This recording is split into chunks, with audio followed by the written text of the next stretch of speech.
You're listening to Make It, the indie film podcast. Hello, Chris here with another episode of the Make It podcast. And with me this week are two truly esteemed guests, the one and only Aaron Irons and Josh Croft. And I would be completely lonely and lost without my partner in podcasting, Nick Buggs. Nick, say hello. I'm lost without you. Look at you. No, what is that? What is that? Don't ever go. What is that? It's an old school R&B track. I think I want to say it's true. Oh, it's true. Yeah, I think it's true. I used to sing, my singing group back in the day used to sing a Troop song, but it was a remake. And I didn't know it was a remake all those years. And I found out that Jackson 5 sang it. And I was like, oh, crap. So I have a rule in music, basically, which is that if you're an Aaron, who is an awesome musician, by the way, might have some opinions on this. Any artist whose first single is a remake is a essentially doomed artist. If their very first thing, because what happens is, and I spent my life in music before film, which I say ad nauseum on this podcast. I have heard it a couple times. You've heard? Have you heard I was in music before this? Maybe once or three times. I don't know. But hey, real quick, it's not true. It was BB and CC Winans. I'm tripping. Oh, you bastard. Okay, so anyway, I'm sorry. The point is you work your ass off to try to get that label deal, which takes years and years and years, most times. And so all your best stuff that made you attractive to the label tends to be your stuff. That's why they call it the sophomore slump, because now it's like, oh, I put all my stuff, which was basically therapy, by the way, especially if you're a singer-songwriter, like in that first album. That was my true therapy. And now I got money and women and clothes and whatever else you wanted, if you're that artist, self-esteem. And now you can't write anything real anymore. You're like, this label deal solved all my problems. I'm sorry. I'm happy now. And then all your fans are like, we liked you when you were depressed. You were helping me out. So yeah, it's like Dave Matthews when he was a drug addict. That was the best music he ever made. And that's the best Dave. But it's not good for Dave. We love Dave. Dave can't survive that's that way. Good for Dave. Well, Dave can't survive that way. Yes, exactly. I think what you're saying there with like starting out one way and then changing to something else, Boys to Men is probably the only example I can think of that started out with Motown Philly, being this really hype song, and then everything else was love and depression, which yeah. Fantastic. I saw them, by the way, a few months ago at Bridgestone, and it was amazing. They're tremendous. Anytime they're in town, I watch them. I watch them at the Skimmelhorn Opera House. Oh, that's great. It was unbelievable because you have the entire opera playing behind all those harmonies, and there's nothing like it. I mean, it's truly remarkable. What they found out about Boys to Men is that they kept giving them up-tempo songs to sing, but they couldn't dance. Or I should say two of them couldn't dance. And it was really obvious. And it was like, oh my gosh, like bass, the bass guy, Michael, he couldn't dance. He just kind of swayed around in the back. He had a cane. Well, he had scoliosis. Right. Scoliosis, yeah. Like he made that cane look good, though. He did. Everybody wanted one, bro. Come on now. I had one. I had one too. I had one at my senior prom. I just saw a picture of it last weekend. My mom pulled it out, and I wore a zoot suit and had a cane. That's awesome. That's right. Never, ever underestimate the PR team. Never, ever underestimate them. They know what they're doing. They can make a weakness into a strength. By the way, gentlemen, can you say hello to this audience? Hello, audience. I'm Aaron Irons, and I'm a filmmaker, and we're here to talk about some films. And this is my producer and friend, Josh Croft. Hi. I am, I've been the producer on Aaron's last two projects and also an actor. So, happy to be here, guys. Happy to have you guys back. So, audience members, listeners, viewers that have been watching this podcast, listening to this podcast a long time, knows that we interviewed you guys about a year ago or so when your film Chest came out. Maybe it was 2 years ago at the Defy Film Festival. We were live. Yeah, it was 2 to 5 ago. So Yeah. So maybe producer Papa Bear, you could find out which episode these guys were on. But it was a live episode right at the festival. It was really awesome to be a part of it. I know you guys attended it again this year. But before we get into that, I just want to get some quick housekeeping done. We released the audio only episode of Gail Ann Hurd, legendary acclaimed producer of Terminator, Terminator 2, Aliens, The Walking Dead. The list just goes on and on. Eon Flux. We released this audio only episode with her. And in the preamble, I said, this will not be on YouTube.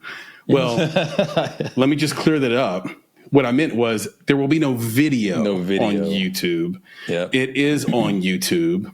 It is being listened to on YouTube quite a bit, actually. So shout out to Gail Ann Hurd and appreciate all of her insights and being such a legend and such a boss.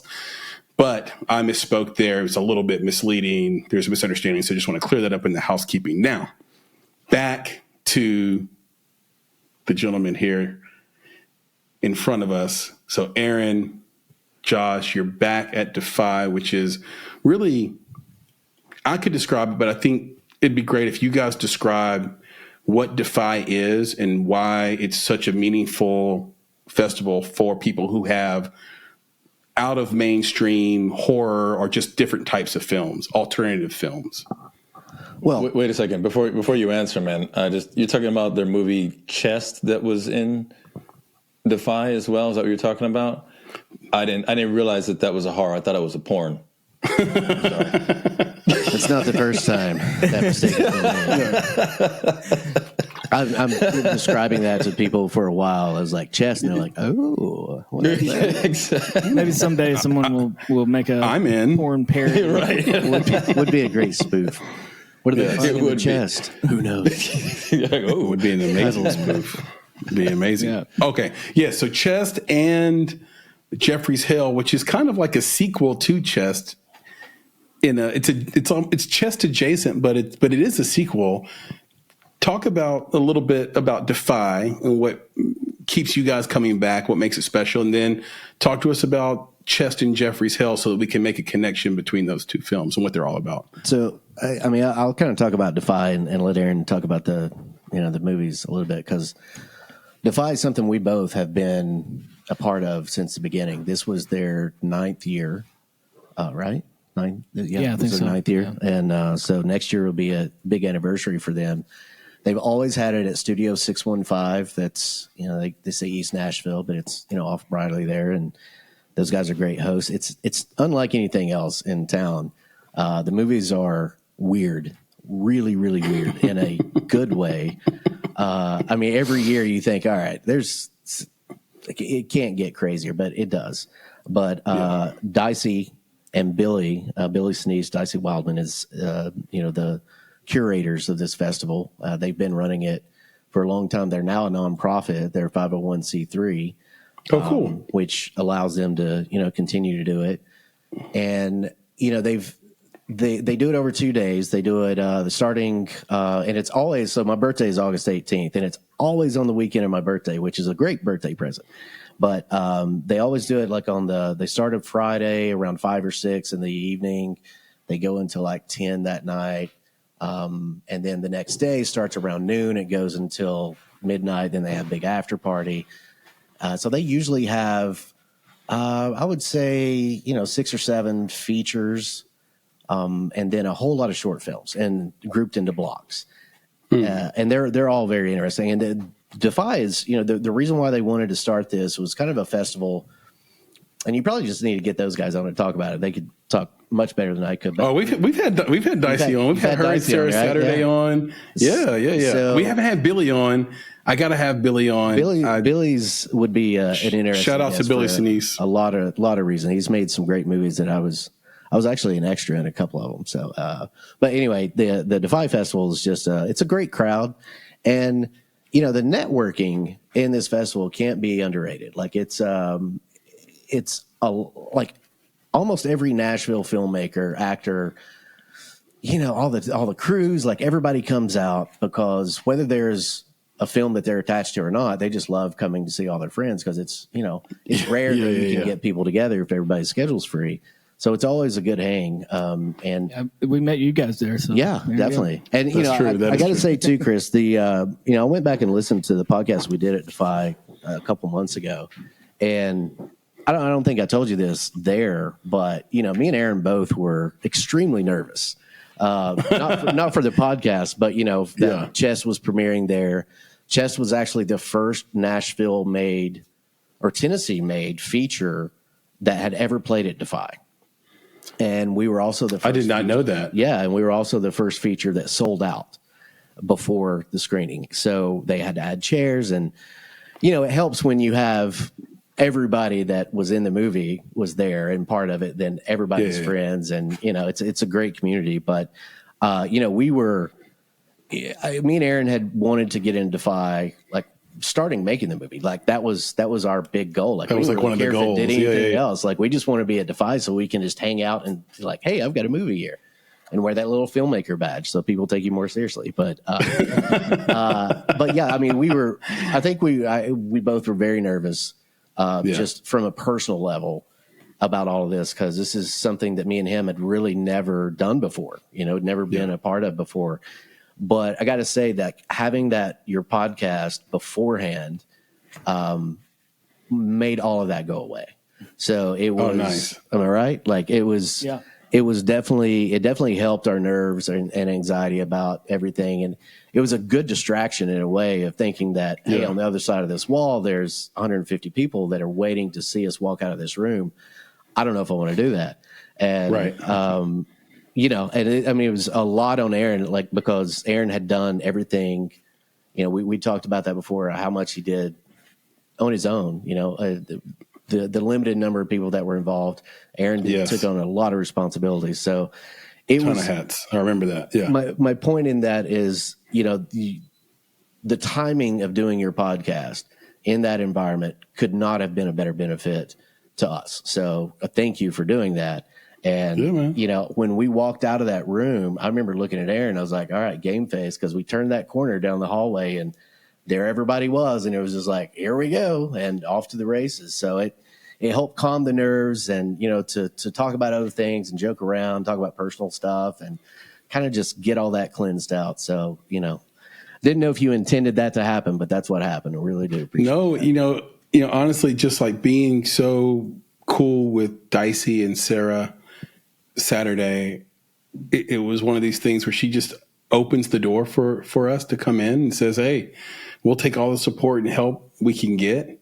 And, any extra publicity, any extra media that comes out of it, come through. And we were going to come through again this year. We come through every year we can in one capacity or another. I think one year I was just a roving microphone. And I was so bad at that, it was just a weird situation where I had a short in my mic cable, and I think everything was blown out and I couldn't use any of it. It was really sad, but it was fun to interview people and hear them respond in their most drunk, belligerent moments.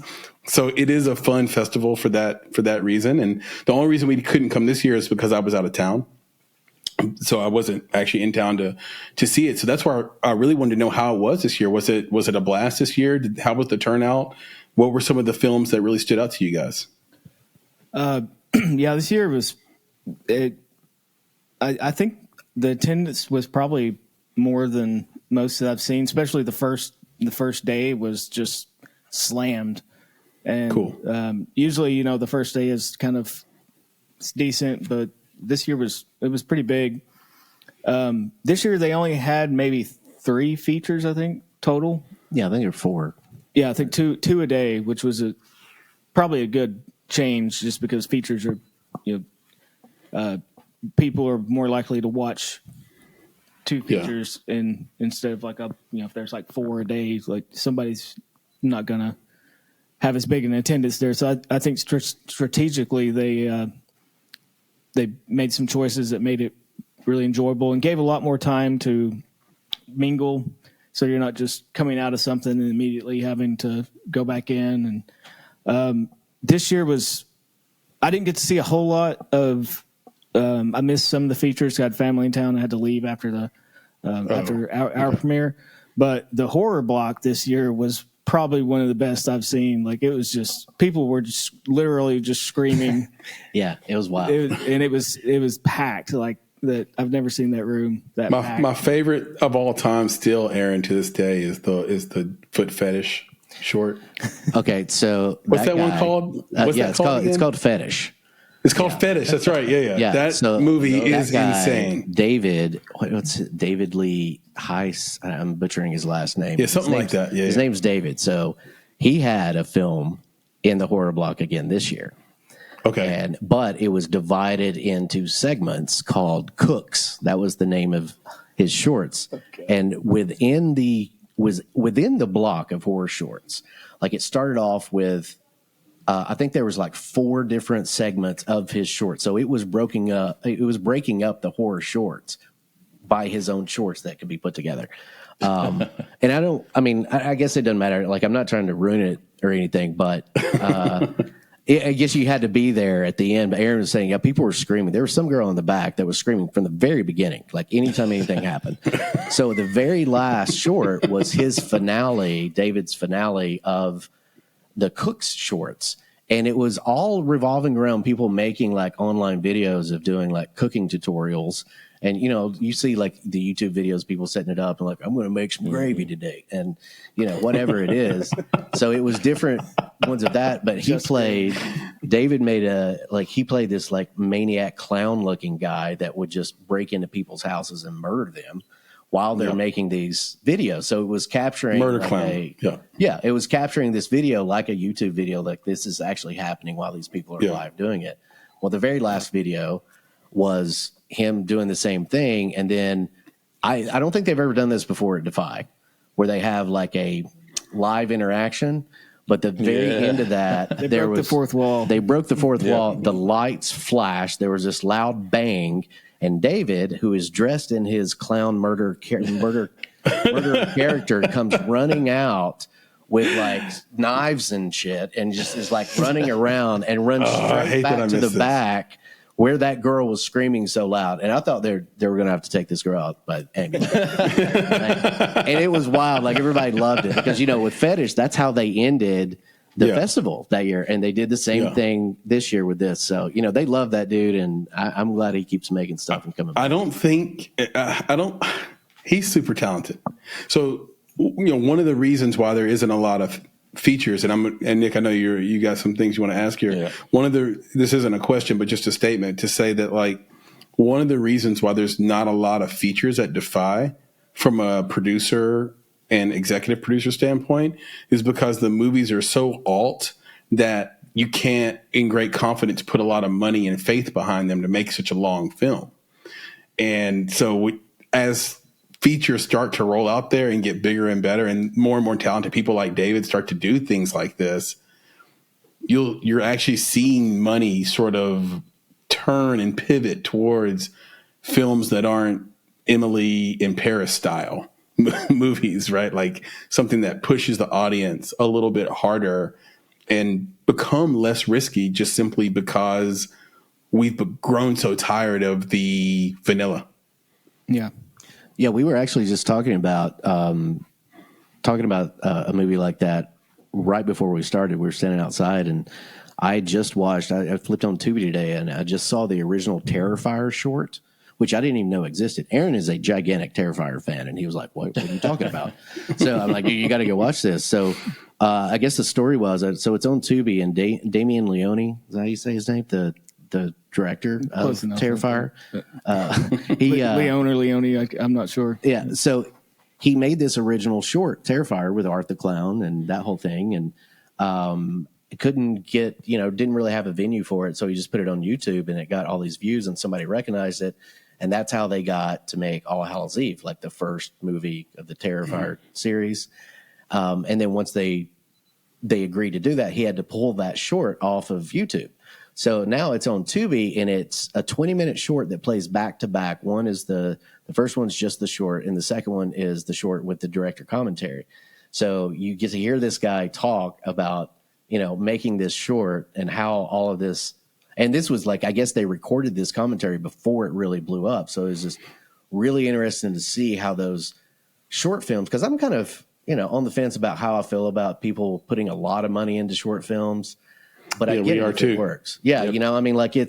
It's something that I guess the way me and Aaron make movies is so different because our budget is, half of what some people spend on a 10-minute short, which is insane to me. But I get why they do it at the proof of concepts and, wanting to make a feature and that line. But it's, that Terrifiers is kind of one of those examples. I didn't even know that existed, but that's how they got into that world of being able to make a feature. Yeah, sometimes shorts work out like that, where like Lights Out, that was a short, like a 3-minute short that was on the internet, and then it got bought and turned into a feature. And there was actually there was a film, I don't know if you were there for it, it's called Gnomes at Defy. It was like this crazy thing about this lady was just going jogging, and then these gnomes come out of the way. I know this one. And it just was insane. And for a little while, it was one of the most insane. I don't know what to make of it. Anyway, go ahead. Yeah, like everybody was just like, "What is happening?" It was so good, and I think it was on YouTube for like a week after that. But then a big studio was like, "Hey, we want to turn this into a feature," and they took it down off YouTube. So I'm not sure what they're doing with it. Probably developing it now. So it can work. Hopefully, hopefully it's a little better. Right, like it stood out. It was good for what it was, but at the feature level, they're going to have to really, really bring it. I mean, that's definitely something that when you watch shorts, I guess after starting making movies, like when you get like attached to it in that technical way and thinking about the marketing behind it and how much work it takes to actually do a feature, one of the first questions I want answered when I see a short is, if they're trying to make a feature, could this work as a feature? Because some of them, some of them you watch, you're like, that exists as a short film only, doesn't need to be anything else than what it is. It works in that regard. And then there's, I'm sure, a million examples of they should have left it alone. They should have left it a short film and not try to make a feature. I would say my last two shorts fall into that category of, this is it. We set out to make a short. It's not going to be anything but a short. So Skakafis, which is in the Nashville Film Festival, playing on September 20th. I don't know if this is going to drop before the 20th, but if so, go see it. Theater 1, Friday night, September 20th. And another one we haven't posted, we actually did with Dicey, called We Need to Talk About Balloons. It's like a surprise horror film. That can't be anything but a short. And it's great. I saw some rough cut of it 2 days ago. It's really awesome. But is it going to be a movie? Probably not. Like, we really designed it to be a short. Anyway, Nick, I know you got some stuff for these guys. Yeah. Well, I was actually wondering, because we're talking about like that next level, right? Leveling up, whether it's from a short to a feature or from indie to studio. My question really is like, what's the next step for you guys? Like, where are you trying to go with these films? I mean, it sounds like you're going to keep making movies, right? That's definitely part of it. What's the next step? I think the weird thing that people need to know about me and Aaron is we didn't take the route of making the short film and then going to starting in a sensible way of let's see if we can do a 10-minute short film before we do an hour and a half feature found footage movie. That never crossed our mind. Looking back at it, I'm glad it didn't, because ignorance is bliss. But that just was our first attempt at making a movie. I mean, we'd worked on a TV show in college that we did together, but as far as like really making stuff, it was just it never. I mean, I guess I'm just thinking about it right now. That never occurred to like maybe we should have done a short first. Yeah, I think about Masochist because you punished yourself. I've done 2 films and they're both features, but Jeffrey's Hell is to talk about that a little bit, which it premiered at Defy this year. It was a sequel that I kind of started developing while we were wrapping up on Chest, and it was done almost entirely in secret. It wasn't really my intention to keep it secret, but I wasn't sure where it was going because I never wrote a script for it. Never really I don't know, it just kind of fell into place. But it mostly takes place in caves, which when taking a lot of feedback from Chest, a lot of people had people were genuinely like terrified of the cave scenes, which there's like very little cave in Chest. So I was like, okay, the next one's going to be more cave, or like all cave. Yeah. And I thought, like, how could I do a sequel without like actually doing a sequel? And how could I involve all the people from like my friends that we made Chest with? So Jeffrey's Hell became like a meta sequel where I'm playing myself as the director of Chest, and I am trying to make a documentary, or like starts out as trying to do bonus features for Chest for the DVD, where I go back to East Tennessee to explore some of the legends that we touched on in Chest. And in the process of doing that, I get kind of involved with like a deeper conspiracy, and then I go missing. And the first half of Jeffrey's Hell is interviews with Josh and the cast and crew of Chest about what they knew about this project that I was working on, and what they didn't know, and what they thought happened to me. And the process of filming was almost organic to the nature, because I would call. Josh probably knew more about it than anybody, but most people. And it still wasn't a lot. Like I knew what was going on, but I'm like, this is Aaron. He's going to come back. And it's crazy because I've never really heard of a film being made that way. Yeah, I mean, I knew I wasn't going to be able to make this in a traditional way, because there's no way I could do the cave scenes that I wanted to do with a full crew and actors. So I was like, I've got to do this myself. Well, it's also unnecessary. Like, you really need anybody else there. It's true, yeah. Because the whole premise is I go into a cave and I disappear, and then later my footage is found. And it's your take on found footage.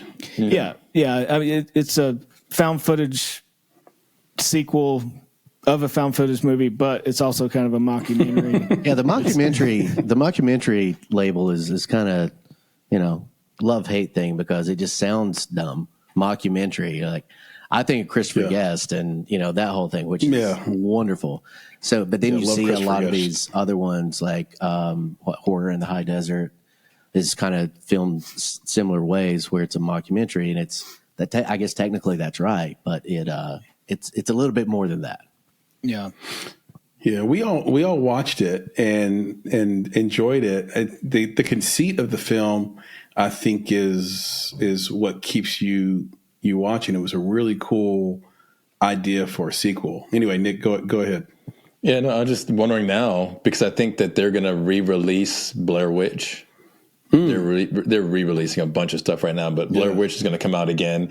And I was just wondering for you guys, I mean, with that in mind, with this kind of found footage thing maybe resurfacing from Blair Witch, is this the time to get your movie out? And what's the plan? Right now, it's been to Defy, it's been to the festivals. You've got these two movies that kind of go hand in hand. Like, what's the next step? Like, where are you guys going with these films, and then the goal for the next thing? Well, the thing about found footage is it's been alive and well out there. It's just it's a very small community, but it's hundreds of thousands of people, and that's why I enjoy making these films, is because I've found an audience in the community with these films that just eat them up. I mean, there's probably 10,000 found footage movies that have come out since Blair Witch, and some of them are just incredible.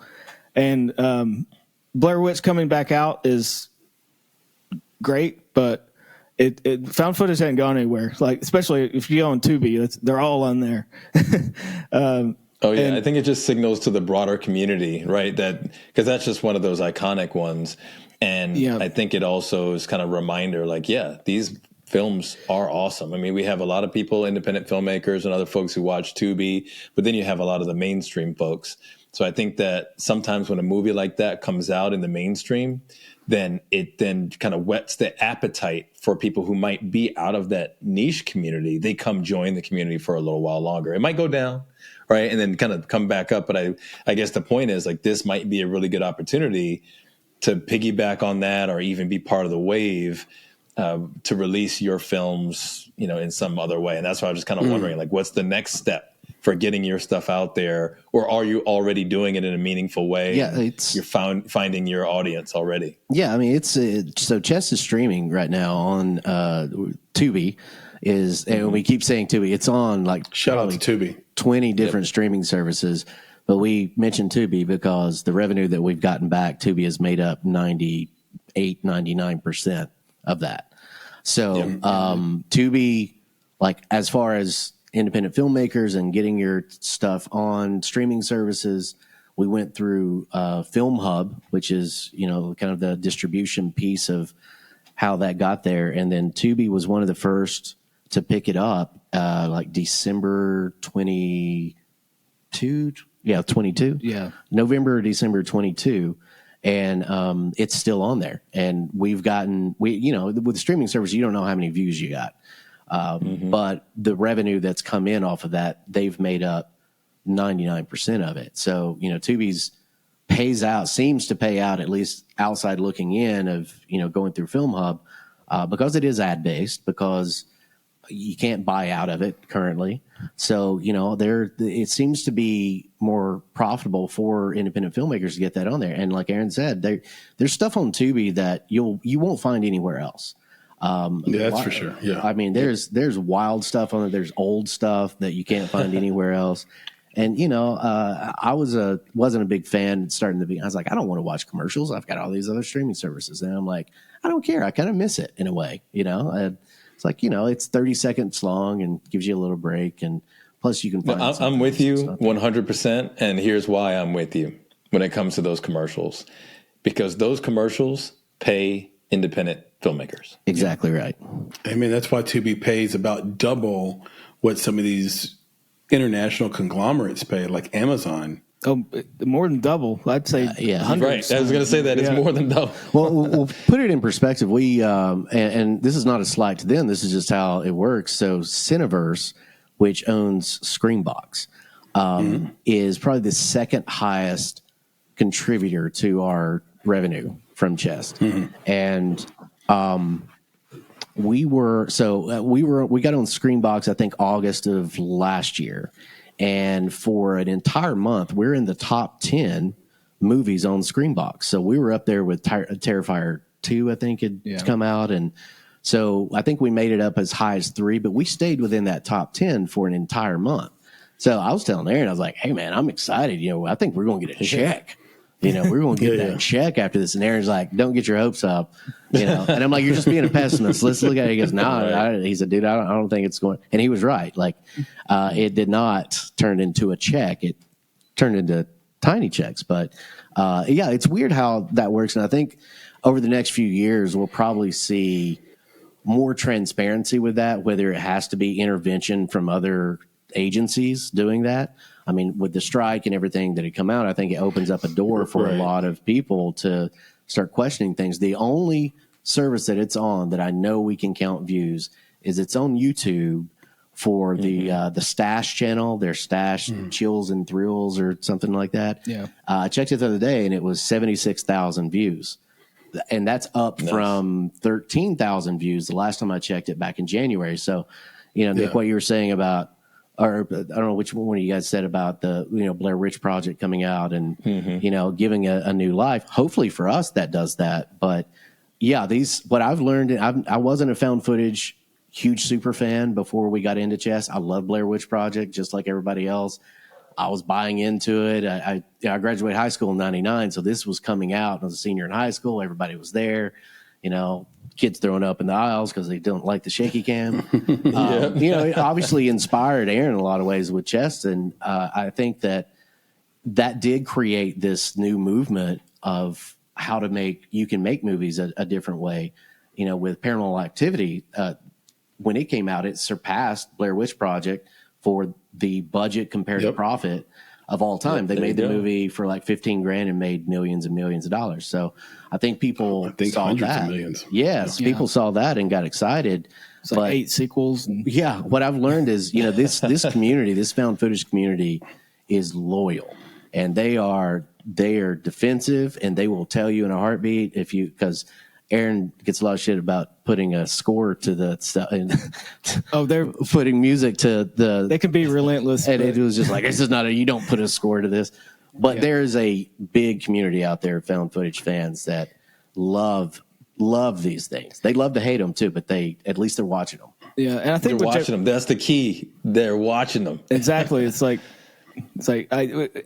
I read comments all the time. There's like Facebook groups and Discord channels for found footage, and somebody will watch Chest and they'll be like, "This was like," they just talk shit about it, and I'm just like, "Thanks for watching." I love it. Like, so I'm not going to go back and fix it. I love going on Letterboxd. Like it's a daily. I was just going to say, you guys have a ton of reviews on Letterboxd. Oh, a lot of good ones too. Oh yeah, no, I love them all. Like, because I think it was Eazy-E when MWA started getting their records smashed, and like they had the, especially with the movie Straight Outta Compton, you can see when they're driving by on their bus and they've got like some road equipment out there and they're smashing their CDs and they're like, "Oh man," everybody's mad, and he was just smiling. They're like, "Oh," he goes, "Well, somebody's buying them shits." Like it's somebody is, and as long as they're watching it, I don't care what they say. And the reviews. And here's the thing: so that community, they're watching it all the way through too. Like that's the key. They're not turning it off. They're literally, they could hate it from beginning to end, but they're voracious, and that's what's great about what you guys are doing. Yeah, we made a little horror thriller called All Light Will End with director Chris Blake and Josh Moody. Shot Ted's in that. Yeah, Ted's in that, and Jenna Moody, who's now blown up. She's like the queen of wardrobe in Hollywood. That movie has more reviews than some of the biggest movies out. And you're like, the horror community is insane. Like, I think it's close to 2,000 reviews in the aggregate for a movie that is, frankly, a 4-star movie. And out of 10. So it's 4 out of 5 or no. And I can be honest about it. It doesn't mean we're not proud of it. It just is what it is. Yeah. And you learn to sort of live with that. And I'm not always on the side of Letterboxd reviews. I love Letterboxd. I know intern Sam is huge on Letterboxd. I know most filmmakers are. And I don't know.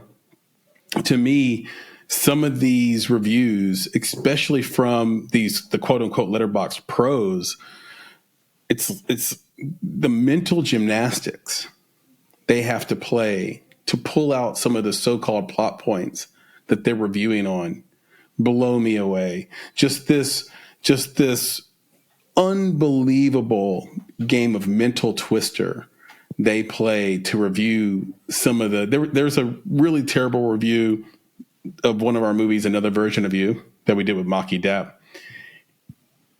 And some of the stuff this person is talking about, we never considered. It was never in the storyline. She's calling our protagonist an incel. We didn't know what that word meant when we shot the movie. Like she brought that culture to us. We're like, incel? What's an incel? We had to look it up. Now this is in 2018. It's like, we don't know these, like you are looking for something in this that we did not intend as filmmakers. And it's just remarkable to see the effort and the veracity that these reviewers put in to these negative reviews where you can immediately tell that they've never made a movie. Yeah. And I'll quote Maki Dap by saying, his quote is, "Making movies is hard." So if you've ever made a movie, you would not consider giving a film 1 star. Any movie that's finished is automatically above 1 star to me. Yeah. And if you've been there, you know it. It completely changed my perspective. Exactly what you just said, Chris, about how I talk about movies. Like after we made Chess, while we're making it was just like the curtain went up of, I will never say anything. Like I'll be critical. I'll say, all right, well, this is what I didn't like about the movie or what I did like, but I'm just not going to call it trash, especially local films. And I think this is really important to, for people to really pay attention to. And for the most part, I think the Nashville community does a great job at that. Everybody's supportive of each other. But, I mean, everybody likes to jab and poke some things, but making an entire, especially a feature, anybody that's made a feature film, I don't care how bad it is, and I've seen some really bad ones from people that I know. Yeah. But I would never, to their face or behind their back, say, there you go, that's trash. You know, that shouldn't happen, because you finished a movie. Finishing a movie is really, really hard. And to finish it and not come out on the other side of, I'll never want to do this again. I hate everybody that I've done this with. You know, you could be friend. Me and Aaron known each other most of our lives. And, you know, I was really worried. I was like, I hope that we're still friends after this, you know, but we never really got into fights or anything. But it's something that I think that's just so important. And, you know, Ted Welch, friend of the podcast here, he's said this so many times to me of, and Aaron too, of, you know, it's so much easier just to be a nice person, you know, about things. It's kind of difficult to be an asshole if you really want to commit to that. If you really want to be one of those Letterboxd reviewers that your life is just consumed of negativity and you want to put that out there, I'm still going to take your money when you go watch the movie and say something about it. But you know, it's unnecessary in those kind of hateful ways. That's the reason why I'm not a huge fan of social media in general, because of that. I think a lot of it's just really toxic. But again, just, you know, local filmmaking does a pretty good job at it. But I will never say anything critical about someone that's made a movie and finished it, no matter how bad it is. Yeah. Unless it's Birdemic. If it's Birdemic, then I think it's okay to say that. Hey, he's making a living. I love it so much. I love the Riff Tracks version so much. They've made 3 of them now. They may make another one. It's a train wreck that I can't stop watching. Yeah, I'm going to write that down. Birdemic. The two like main philosophies that I came through when I made my first film and that applied to the second one was, I'm not going to spend millions of dollars on a film to try to make this like epic thing, because it doesn't matter what you do. People are going to just crap all over it. No matter how much money you spend, no matter like how much time you spend on it, people are going to have the same effect as if you just had fun and didn't break your entire life apart trying to make a film and tear your friendships, your relationships apart. Like that happens to a lot of filmmakers. And so I just go with it. And if I don't have money, then I just figure out another way to do things. So if somebody was to say, hey, I want to give you $1 million to make a movie, I might spend half of that on the movie and then just pay everybody a lot more, you know, like, or market it. Yeah, I was marketing. say that. The other half on marketing. That's it. Other half to market it, because before we got to get into some polls, gentlemen. But before we get into these polls, I just want to say a couple of things. The first thing is housekeeping. So our first conversation, for those that are wondering, when we brought that up at the beginning of the conversation, happened in 2022. It's episode 295. So go to episode 295 and you will hear our original conversation, which focused on these guys' background and their movie Chest. So go to the back catalog. It's an evergreen episode. You'll love it. Episode 295. The other thing I was going to say before we get into polls is just a compliment to both of you. I think after seeing 2 feature films now, I realized that you have some built-in assets that make you different from everyone else. That's really helping you out.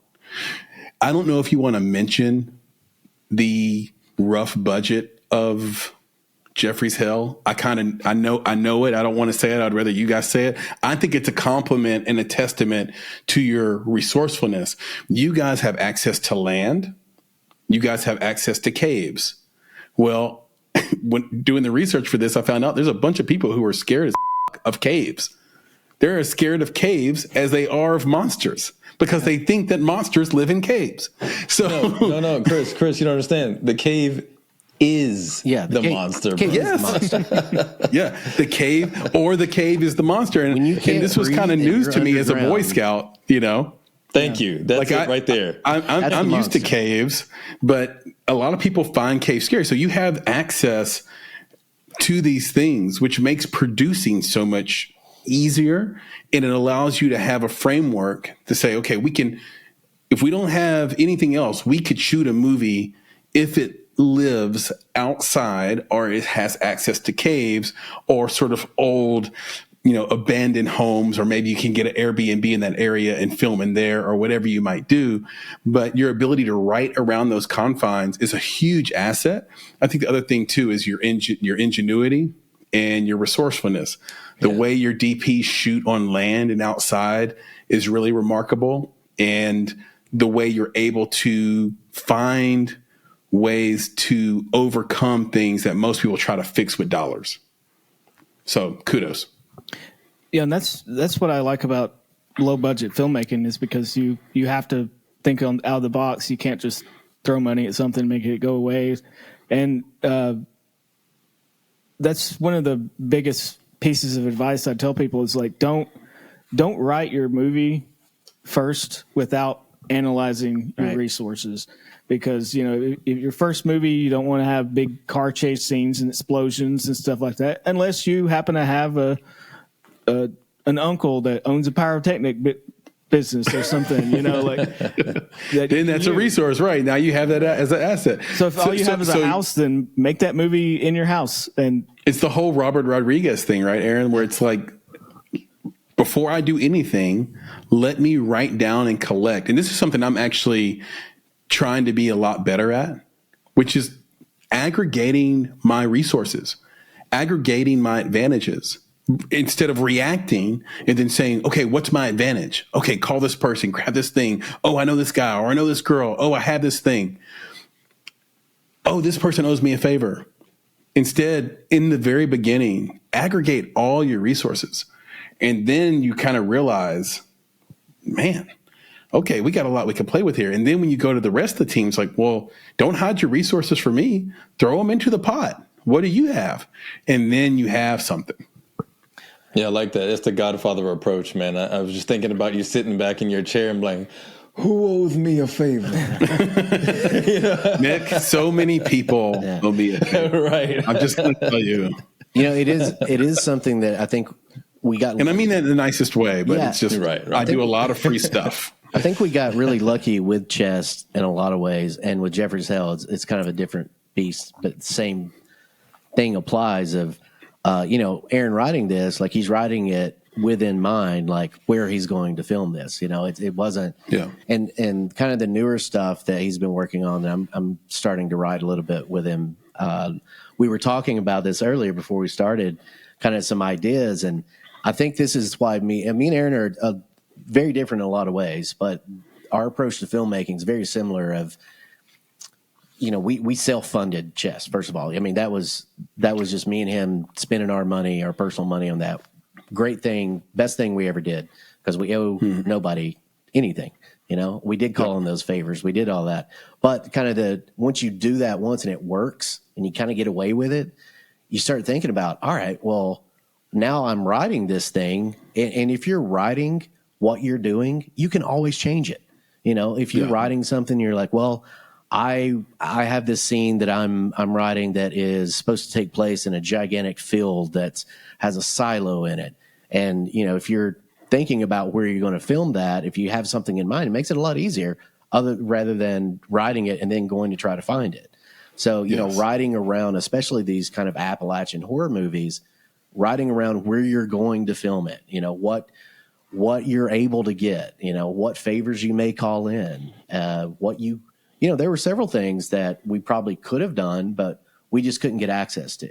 The cave being one of them. We talked to the Lost Sea, which is a commercial cave in East Tennessee that Aaron actually worked at. We were talking about that earlier too. And I talked to them about letting us use the cave, and they're commercially owned. So it didn't work out, which was fine. And they had their reasons. It wasn't anything against us.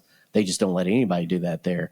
But the cave that we end up using is kind of a public cave. I mean, it's on a guy's land that we got permission to film there, but that's just kind of the story of, if you're going to write these kinds of movies, it's so much easier to be so organized up front to know like what your options are. And if this option A doesn't work, then write around it and know what your budget is, know what kind of money you're willing to spend. If you've got to pay somebody $500 to shoot in their house for a day, in their front yard, then know that you're going to do that beforehand before you get to the point. And I think that's where a lot of filmmakers probably fail, is they have these aspirations like, oh, the money will just come in, the time will just come in, the resources just come in. And there's so many examples of people just never finishing a movie.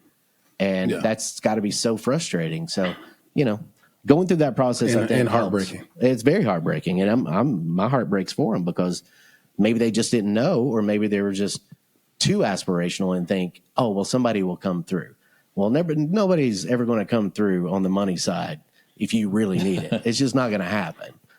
So you do find out who's riding with you and who's not. Right. If you take the cynical point of view, at least I think it's like, I think the cynical view of it is, oh, I see who's my friend now and I see who's not.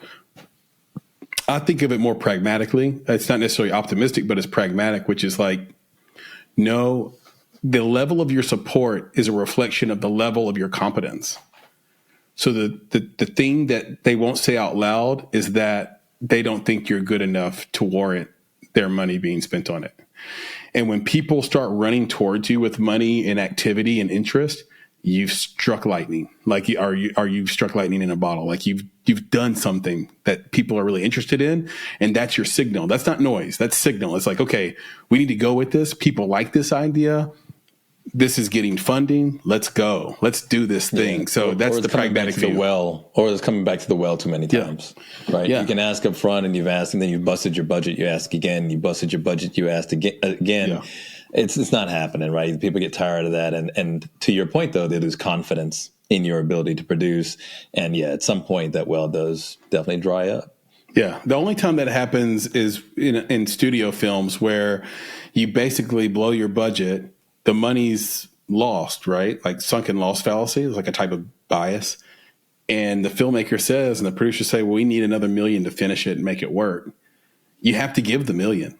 Otherwise you threw away the $20 million you already spent, right? And then you're in the place where you have to finish it. That person will probably never make another movie again unless it's a gigantic success. Unless it's a gigantic success. If it's a gigantic success, all of it, nobody remembers that you ask for more money again. So, but it has to meet that. And if it doesn't, that's such a risky game to play that I would not want to be a part of. Like I would, if a lot of people ask us, and you guys ask too, and I know you're trying to get to this other thing, but I just got to say this with money. We've thought about, if somebody gave us millions of dollars and said, you can do whatever you want to, first of all, that's terrifying.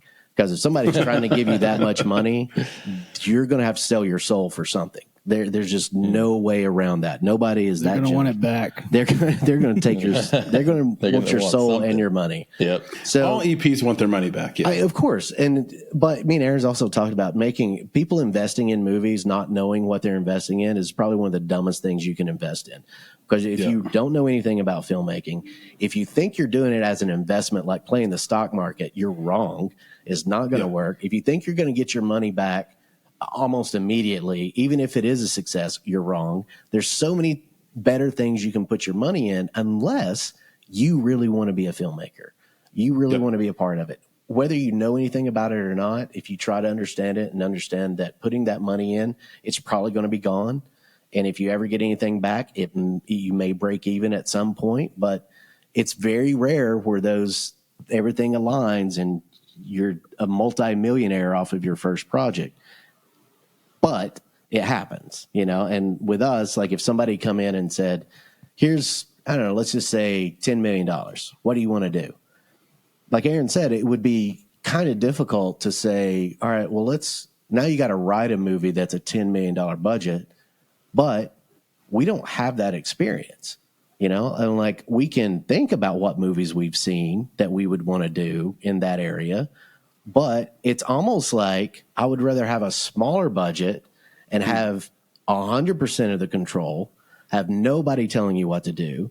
You owe nobody anything. So just write to your budget. And if that comes along, it's all got to line up. No, man. I think you got a $2,500,000 film. Right. You know what I'm saying? Like $250,000 films. I think that, and then put $250,000 into the marketing on each film. And then you got a slate of films that are marketed. And then one of those is going to be a banger. One of them's going to work. And then you'll make all the money back. That's one strategy. I'd also say just write what you know, Nick, right? Like you just, that's what I'm saying. just write what you would always write, and know that you have this bank of cash, this grip of cash to help make your vision be the highest, level vision it can be, right? So instead of doing a steady cam, you can have a crane in there, maybe, right? Like you can do some different things. They got now versus 250,000, right? They could do amazing things. Then take another 250,000, put it into marketing on each of a slate of films. Yeah, I'm telling you, with that voracious community, come on, bro. They well, it depends on if you want to keep doing found footage films. So, because found footage, I don't think they would continue to do that. I think they would continue to. Well, I don't want to speak for them. Movies. Well, I'm gonna speak for them. So you pretend it ain't even here. What I'm saying is because what I'm liking about what you guys do is not just found footage. It's really about, like you said, there's an Appalachian type of and the other part is whatever's happening in your the folklore. That's what I was going to say. There's a folklore aspect of it. There's something raw and natural to those stories where it's not necessarily contrived. It's not like you're having to invent. You're taking something that you've heard in the past, something that is local. Right, so there's a lot of that it doesn't have to be found footage. It can just be something that pulls from folklore. There's so much folklore. You could make a Quiet Place too, the one with John and there's Krasinski. So much beauty that would fall into Anthony and Josh's, I think, auspices of filmmaking. Outside, minimal dialogue kind of thing. It's and that's a way to spend $10 million, or at least $5 million or $2 million, and spend the rest to market the shit out of it. Yes, all right. Let's get to these polls. All right, Intern Sam. Drop these polls on us, Sam. I'm here. One thing I'd like to mention real quick, Chris, you mentioned caves earlier. Yes. And as someone who did Boy Scouts for a single year, caves terrify me. If I'm just being honest here, I have a lot of respect for you guys filming in a cave. I could never do it. But onto the polls. So for the first poll, it's kind of a basic poll, but I think it'll be interesting here. So, who is the best horror director of all time? Okay, so we have three options here, and then I gave kind of like a other blanket option. And just to remind the audience, Sam, these are real polls that you published on YouTube that have a limited multiple choice, and you're about to reveal that to us. Okay, go ahead. Yes. Okay, so coming in first place is actually a tie. I think this is the first tie we've ever had on this segment. I'm pretty sure. I'm not 100% sure, but I'm pretty sure. No, I've never seen a tie. I've never seen it. Okay, so this is it. This is the first time. Okay, so we have a tie for first place between John Carpenter and George Romero at 39%. And then coming in, I guess it's second, that would mean, or third, would be Wes Craven with 13%. And then final would be the other category, which is sort of a blanket at 10%. Now, the one thing I would like to mention with that is I used an image of Sam Raimi for the other category. Multiple comments discouraging the use of Sam Raimi. People are not a fan of Sam Raimi, which I didn't understand. But I don't get that. Sam Raimi. I love Sam Raimi. Sam Raimi. Now, what's the?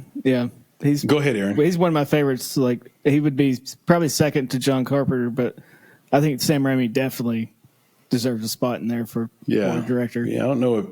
I don't. Also, the surprise there is Wes Craven, right? So he's the guy who we might not put in this podcast at number one, but if you asked someone on the sidewalk who isn't into horror films, name a horror director, they're probably going to say Wes Craven.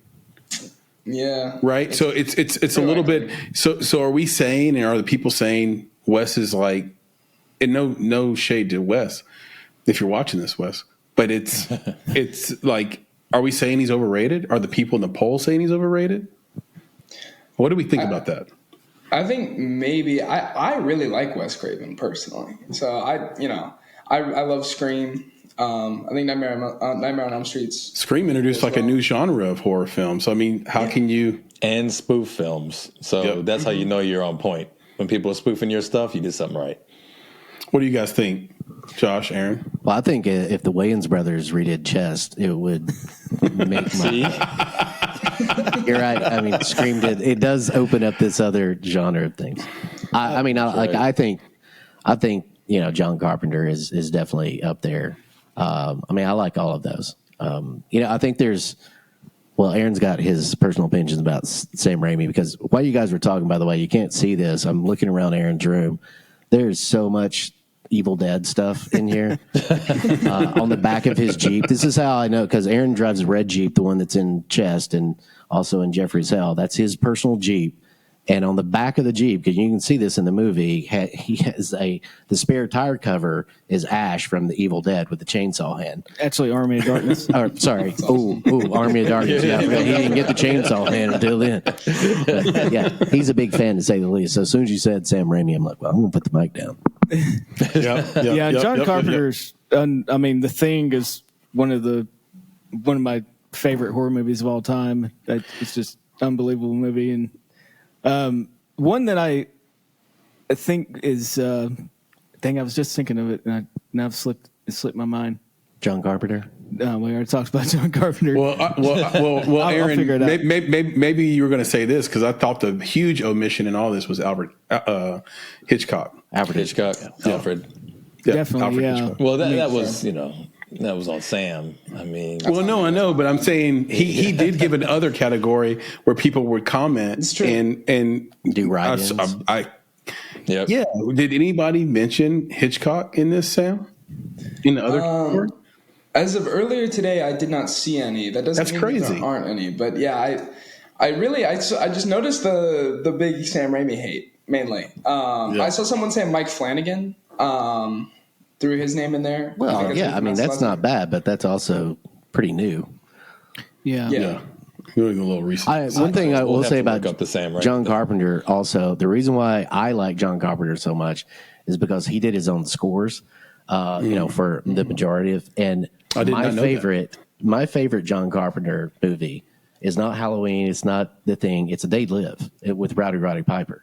It's probably in the top 10 favorite movies That of all score time for me is maddening. because that score is so good. And Roddy Piper is an underrated actor. He should have done more than that in Hell Comes to Frogtown. Hell Comes to Frogtown's a great movie. But that's you got me there. Now I got to think. I'm going to write go this watch down Roddy too. Piper, man. Hell Comes to I almost Frogtown. forgot about him in movies. Like he was good. He was good. In They Live, the fight scene between Roddy Piper and Keith David is, I think it's 9 minutes long. I timed it one time. It is one of the most ridiculous fight scenes in any movie. So good. And it's just them wrestling. I have to watch it. It's an I had a underrated. Roddy Piper action figure as a kid, Nick. Didn't we all, bro? Come on now. Yeah, I had the little rubber one. Could be a kid. Yeah. Right, exactly. I didn't realize till I was an adult that all those action figures were made out of dildo material. Hey, They had us even know playing. what to say. They had us No, no, playing. wait, with- wait. They No, had no, us no, playing. no. They had us playing with dildo No. material. I when like we to were think kids. that all dildos are Gentlemen, made out of Roddy Piper material. Exactly. There you go. Gentlemen, I'm sorry to break it to you, but No. I was going to say this, Chris. I was like, no, they weren't made. They weren't made big out of corporate dildo businesses material. had us playing with They big weren't dildo made out of material as dildo children. material. As They children. were all dildos. They were all dildos. Yes, they were all very, very uncomfortable, misshapen dildos. Yeah, I just thought I'd drop that on you guys. You know, Yep. sorry to ruin your childhood. Give us the next poll, Sam. I just want to throw in that Toby Hopper is one of my favorites too. Texas Chainsaw There you Massacre. go. Incredible guy. Also, very inexperienced person that made one of the most iconic movies. Yes, he did. Texas Chainsaw Massacre is dope. Drop it on you. All right, Sam, hop on this next poll. All right, so for this next one, it's topical given the movie that comes out at the end of the week. But what is the best or most quintessential, so to either, Tim Burton movie? So coming in at number one was Edward Scissorhands at 60%, which I thought was pretty unsurprising. Most people, it's a very likable movie. Yeah. Yep. Second place was Batman at 22%. Then, and this was weird, third place was Other So the blanket category came in third with 11%. Notable inclusions were Sweeney Todd. And then in dead last was Ed Wood at 7%, which I researched and was his highest rated film on both Letterboxd and Rotten Tomatoes. So I thought it was kind of interesting that it came in last from kind of the general populace, so to speak. Yeah, I thought Ed Wood was one of those cult classic movies because I don't remember it doing well. Yeah, I don't think a lot of people know about that one. Yeah, it did not do well when it first came out. Yeah, see, that was the key. It didn't do well when it was out. And I can't remember if it was because the movie was poor or there was something happening around the actors in that film at the time that somehow messed it up. But that's why I think it gets good ratings, maybe because it was like a hidden gem, because something was going on in the zeitgeist at the time that movie just didn't hit. It's kind of like we talked about Boys to Men earlier. Color of Love did not hit. No. I like Color of Love, but they put that song out in the wrong year at the wrong time. It came out like in July or something like that. Like everyone was on the summer bangers, and then Color of Love came out. You're like, well, it didn't get supported by the label either. They spent a bunch of money on the video. The label didn't. Yeah. Babyface on its way out. It was a Babyface song, so they're trying to sort of cash a lottery ticket on Babyface again. There was a lot of things that were happening with that song, and I liked Killer Love. It wasn't the best song on that album. It wasn't. And they've done such a bad job of like picking singles over the last 3 or 4 albums. I think it's been interesting. But it's also like Big Lebowski, where that movie just didn't do well at first. And now if you haven't seen it or don't know a line from it, it's kind of like you're not really interested in film. And you're not interested in drinking. Because if you haven't played the Big Lebowski drinking game where you take a shot every time they say the F word, then you haven't ever had a drink. If you can survive that, you do that with Chest. You know what I mean? There's Chest has got a lot of those in there. 246 F words in Chest. Oh, he counted them. That's awesome. Wow. So that's 247 shots. You're not going to survive. No, you're going to die. Yeah. You're going to die. Yeah. I think the next cult film that the Coen brothers have is Burn After Reading. It's another movie that didn't do great in the box office, but has cult qualities to it. It's not that good though. I don't know if you ever see Brad Pitt like that or Clooney like that. No, that's fair. I'll give you that. Malkovich is good too. And Malkovich is so good. Really good. The League of Idiots. The League of Idiots. I stole that line and I use it every day. So I got a question about the Tim Burton stuff. So on these polls, like you just gave them 3 options in another category, right? Okay. Yeah. So I'm just curious, what made you pick those 3? Interesting question, Josh. Mm-hmm. This is some behind the scenes. So Edward Scissorhands I knew was kind of a favorite. So I kind of pushed that one forward. It's one of the only movies I've really heard my mom talk about a lot. I was like, it's great. She really likes. So I pushed that one forward. Batman I felt like I had to include. And then upon kind of looking at the films, Ed Wood stood out as both critically very popular, but also I thought it was kind of like an interesting kind of sidestep. Yeah, how do you not put it in there as the best if it's his best critical? You know? Exactly. Yeah. It's also my dad's favorite. I talked to him a little bit about because he is a big Tim Burton fan. My dad's a really big Tim Burton fan, or at least he was. And so his favorite was Ed Wood. And then once I found out that it was also his highest rated on a couple platforms, I figured I'd throw it in there. That's interesting. Also, I'm asking because, Sam, I don't want to assume, but I think you're probably younger than us. How old are you? I'm 18. I'll be 19 in November. All right. So, guys, this is what I love talking about different age groups, about somebody like Tim Burton. You know, of what's coming out with Beetlejuice, and you know, some kids have never seen Beetlejuice, and I hear all these stories of parents introducing their kids to Beetlejuice for the first time. That's amazing, you know. But for me, Tim Burton is like from the beginning. You know, Pee-wee's Big Adventure was his first, you know, major movie, and that, you know, I mean, that's just that whole, and that one always gets left out of a lot of conversations because it's probably the least Tim Burton like of what you know him from, you know, later, but it's also one of the most genuine Tim Burton movies, and also with him and Danny Elfman together, just created this director, someone to do your composer, to do your score.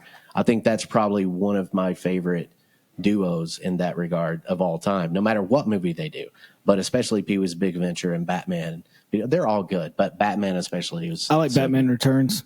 Batman Returns is, I mean, the original Batman, but yeah, Batman Returns. Danny DeVito is Big Adventure. Yeah, I'm gonna tell you. You just threw this out. You brought me back to my childhood, and like that might be my first horror movie I've ever seen.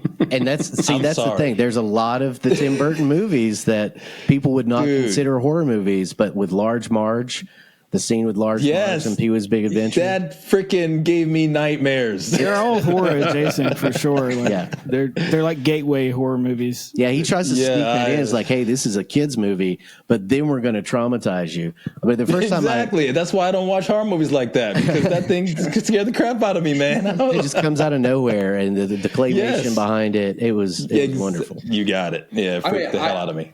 I was exposed to like Pee-wee's Clubhouse and Pee-wee's Big Adventure when I was younger. That's my favorite Tim Burton movie as well. I haven't seen a ton of them. I actually haven't seen Beetlejuice. I'm gonna watch it this week, kind of to prepare to see Beetlejuice. But I wanted to include Pee-wee's Big Adventure, but I thought Sam knows our audience. I didn't think they would go for that too much. So. Hey, Sam, after you watch the Beetlejuice movie, see, this takes me back to my childhood as well. You got to watch the cartoon. Yep. Man, I used to come home from school and it's all watch on the Tubi cartoon. now. It is. Speaking of Tubi, it's on Tubi. Tubi again. Oh, I'm on it. I love that show. Tubi playing big. Sam, do we have a? Oh, sorry. Go ahead, Aaron. Didn't Tim Burton do Big Fish? Yeah, he did. Mm-hmm. Yeah. Yep. That's one I always forget John about, August. I really like that movie. It was a great book too. But, Yeah. Yeah. That was mostly filmed in Tennessee, by the way. Oh, nice. Look at Big Fish is a great movie. Who did James and the Giant Peach? He produced it. I found that out. Okay, I was gonna say, I feel like that was another Burton influenced, Kind of like Nightmare Before Christmas was not Tim Burton directed. That everybody thinks was directed by him. That he produced, and the guy that directed, nobody remembers his name, but I just saw something with him. Henry Selick. Yes. I think Sam knows his name. Yeah, I consider. So Sam's 18, Aaron, but he's not 18 in film. You're right. Yeah. He's like 60 in film. Nice. I do my best. You can ask him a bunch of stuff about movies. He probably knows. Chris, Yeah. you know, Sam is the youngest of us. Yes. Because he's the only one of us who will say what age he's about to be. Yeah. We're not doing that shit. We're not doing that. I'm just like, figure it out. My birthday just passed, and people asked me every hour how old I was. And the best response I got to any of it, because all of it's horrible, guys. The best response I got to any of it was, "Ooh, black don't crack." And I'm okay, good. At least I don't look my age. Jesus. Right. Do you have another poll, Sam, by the way? I do not. No, I just had the two. Okay. These are awesome polls. I want to say one thing about the polls that's really interesting.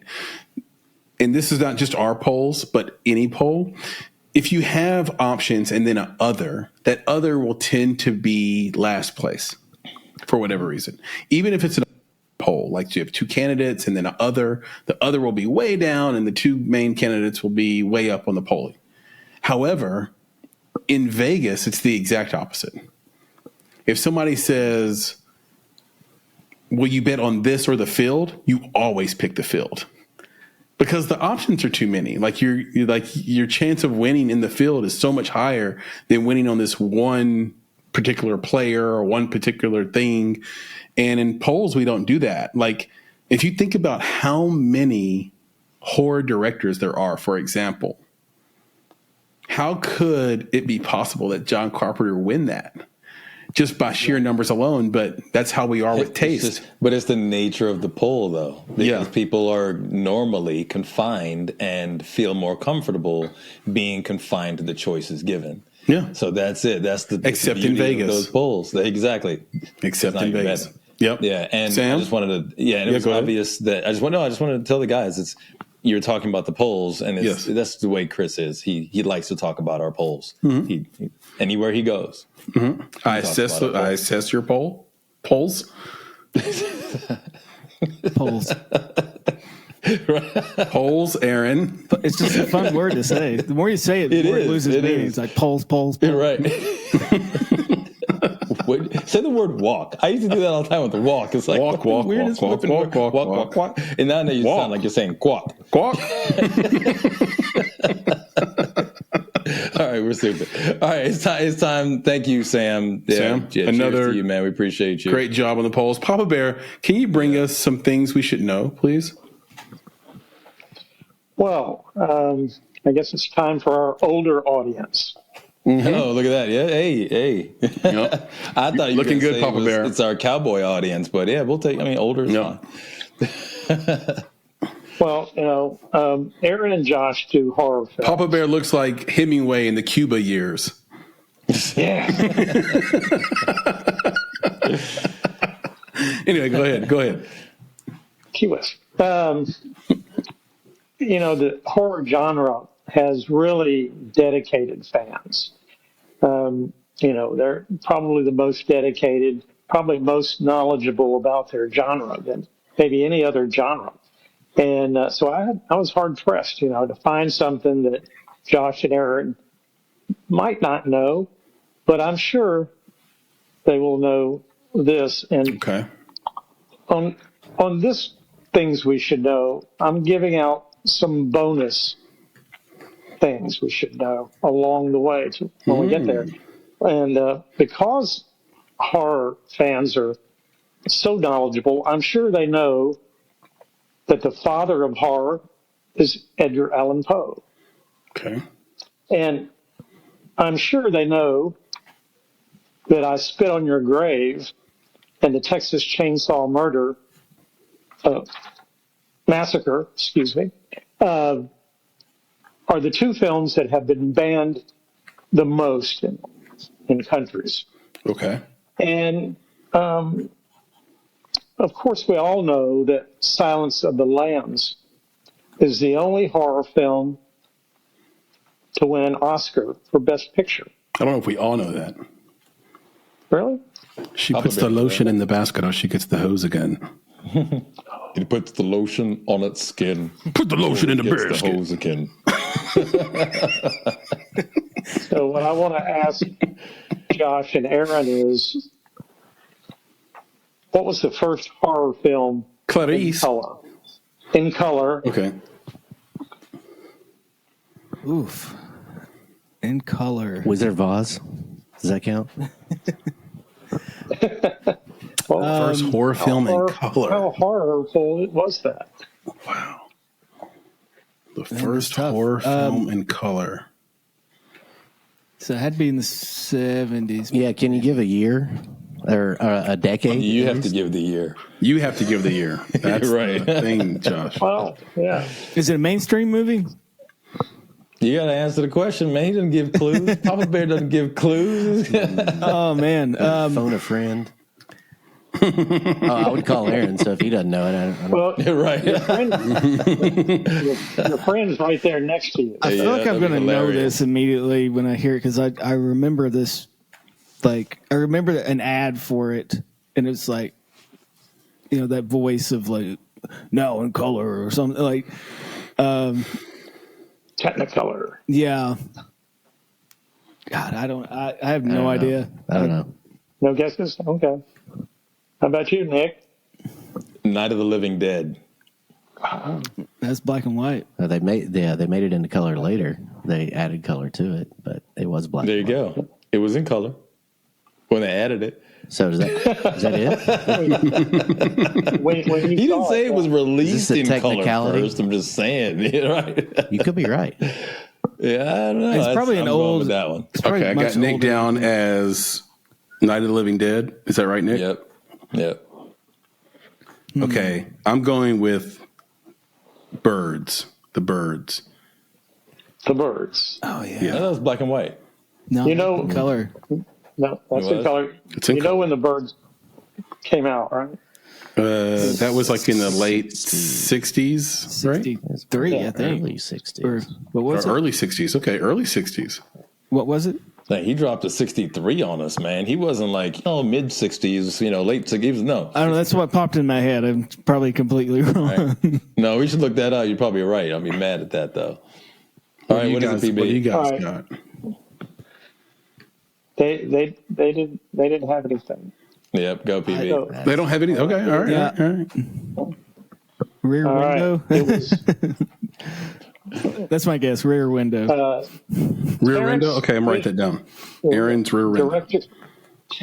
Director Terrence Fisher's 1957 The Curse of Frankenstein was the most important horror film since Universal's 1931 Dracula, which was directed by Todd Browning, because its contemporary impact was immense. It was the first horror film in color, and its critical reception was savage.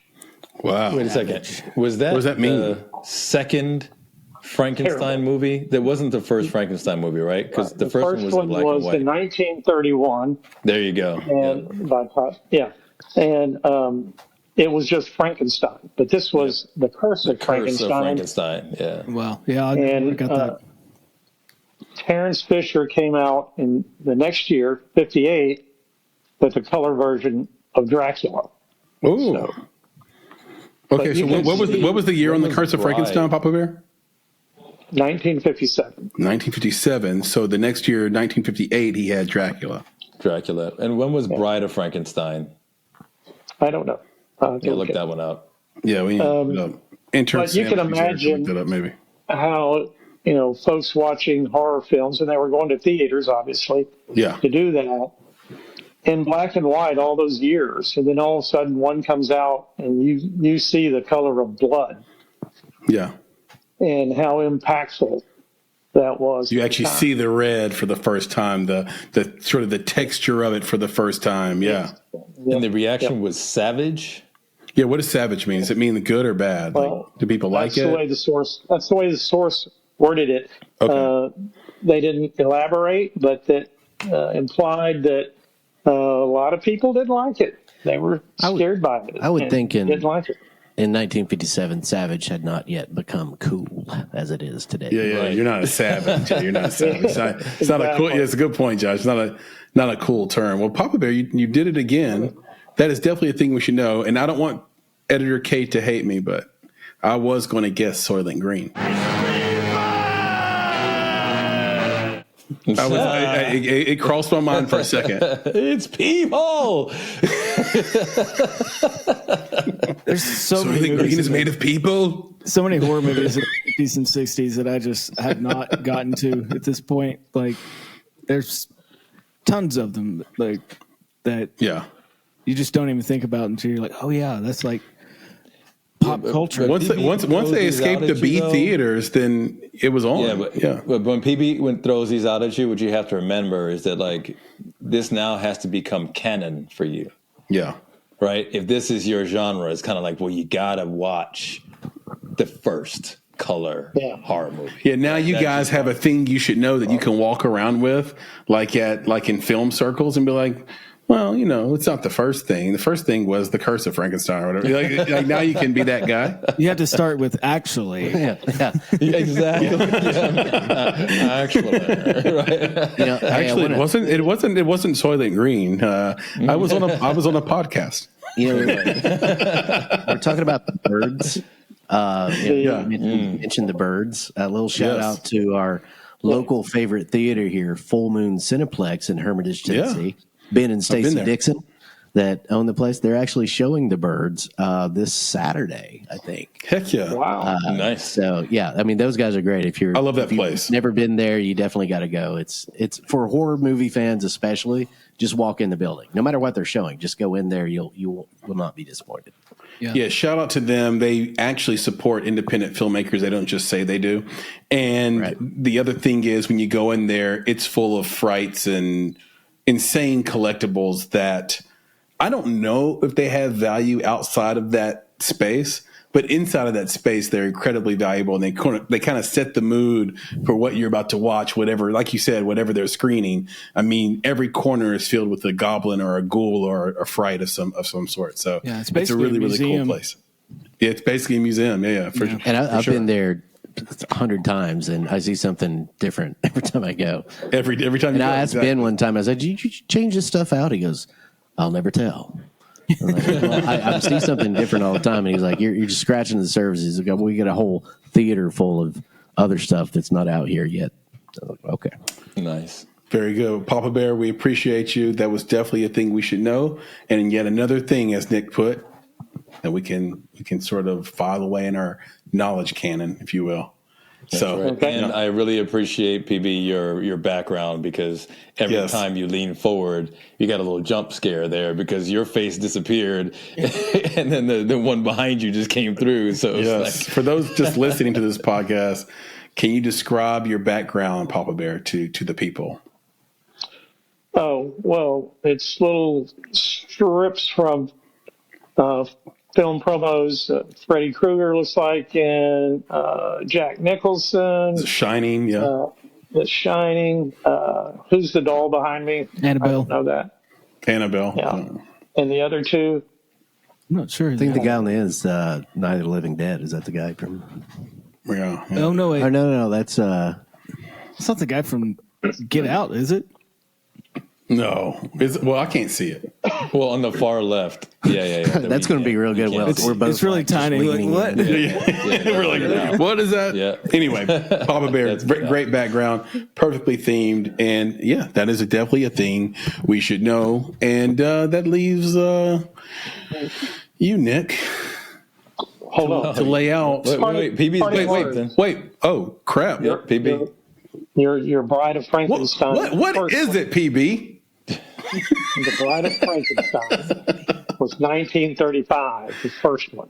Okay. There's been several others, shorts. That's it. Nice. That was actually very well. I apologize. That was outburst? Yes, we did ask that, or Nick asked. I don't know why Nick asked. Nick didn't even care. You see his face when you told him the fact. He didn't care. He just saying stuff. He's just saying stuff. I wanted to know. All right. So are you happy? Are you happy that you know that? I'm overjoyed. I'm over the moon. Wait. Say the fact. Say the fact again, PB, real quick before you go. The Bride of Frankenstein. Yeah. 1935. Okay. The Bride. For everybody, so they know, the Bride of Frankenstein came out in 1935. The first one. Wow. We've been doing this movie thing for a long time. All right, PB. I appreciate you, Nick. Can you drop us? You know, Well, you know what I need.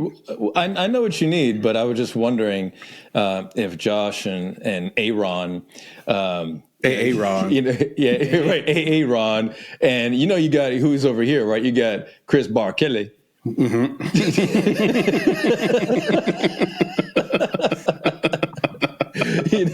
You got to make sure you culture check. Oh shit. Hey, it's time. It's that time for a culture check, guys. All right. Check it. I just felt the earth rock and shake. The floor underneath me cracked open. Yeah. You felt some things tingle. I did. This is going to be that's how we drop. I did. That's how we drop it. This is going to be a powerful culture check. This is what we. All right. So this is real simple, and it really gets to the heart of what these guys do. So I'm gonna kind of put a question out there, and then we can kind of answer, and then I'm gonna kind of expound a little bit, right? What's more important, making money so that you can, let's say, make another film or even be wealthy? Let's just say that. Maybe just say making money or authenticity. Okay, now here's the thing. Go hit it. I'd say definitely authenticity, because like I don't want a lot of fame and fortune just because it sounds almost miserable to be famous, and money's nice, but like I still have a day job that I make enough money to just doing that, and film is my second passion, I guess. I just like to make enough money to make another movie, and move on. Well, Josh is probably let's go. Come on now. This is come on. He ain't lying. I mean, he's Aaron's frugal. I am not. Like, give me the money. But That's why he's the producer. but I will say, in regards to movies and making movies, like that question, authenticity, it's kind of like that. It's kind of like that question I always ask in school, like, what do you believe in, fate or choice? You know, like destiny versus choice. Which one? You got to pick one. I was that kid going, no, it's not one or the other. Like, it's both. You know, your choices will make the destiny. Like, if you just don't do anything, nothing's ever going to happen. Like, it doesn't make sense. But, you know, with making movies, if you, like I said before, like if you make a movie to make money and that's it, it's not going to work. Like, it might work as far as making money, but you're not going to be happy with it. You know, I can understand the other side of the super producers in the studios of they're a business. They're not creatives. They're corporations. And me and Aaron both work in, you know, corporate America. Well, I don't. I actually got laid off a few months ago, so I've got a little vacation all year. Oh, damn. But now I Sorry think, to hear that. well, you know, it is what it is. But yeah, I think the way we make movies, it's not to make money. If that happens because of that, it will be very rewarding. But again, we're not. Well, I don't think we would ever want the stress of that being the first thing you think of this has to be successful financially, not critically, not we're making this for a group of people that like it. We don't really care about everybody else. You know, it's like you don't need these kind of movies. Like not everybody's going to love it. So if you're only making something for yourselves to be proud of and to be, you know, make your friends happy and the community that you're a part of, that movies that you like, that's all you can really ask for. And now if the money comes, I mean, I definitely want to buy a few cars and new hats and sneakers, and I just want to build a tiny house in the woods. and here's Aaron. He's got a whole list. Just give me a nice tiny house in the woods, and I'll be happy. Yeah, on top of a cave. See, I told you we're different. Yeah, but it's great. And the reason I asked the question is because, I mean, for several reasons. One, because your answers are awesome. And I think that's the culture. The answers are authentic. Yeah, exactly. But that's the culture of independent film as well, right? I think that in everyone's heart of hearts, they want to make the money. But one of the things that I think of is horror films, the horror genre. And it is the most lucrative genre for independent film at the box office. And one of the things that Aaron said that struck me as well is there's this idea of making enough money to make your next movie. So as a filmmaker, what do you think about playing the long game, which is if you know that horror is the most lucrative at the box office, if you know that horror is the cheapest to make, if you know that community will literally watch everything, and they will comment on everything, and they will create virality from their comments. Is horror the genre that all independent filmmakers should get into in order to build a career, build the financial part of it, make money off of these low budget films, and then become more authentic because now they've actually made money with, again, low budget, potentially low risk, in an environment, in a community that wants what they're creating. And then when you've done that enough, right? Because this, like you said earlier, both of you, I think, this isn't an overnight business anyway. So even if you're authentic to begin with, it might take you 10 years to make a hit, 20 years to make a hit. So what if you were to start out? What if all independent filmmakers were to start out in horror? I think, is that a good thing? I think by definition, Aaron's probably going to say yeah, but I think by definition, when you talk about authenticity, that's not an authentic way to start a career, in my opinion. Correct. Like, I don't think that just because it's easier and more profitable, if it's someone that wants to make movies and they know that there has to be a step, they have to, a couple of steps they got to take before they get to the point where they really get to do what they want to do. I mean, that's how it works, right? That's in most cases.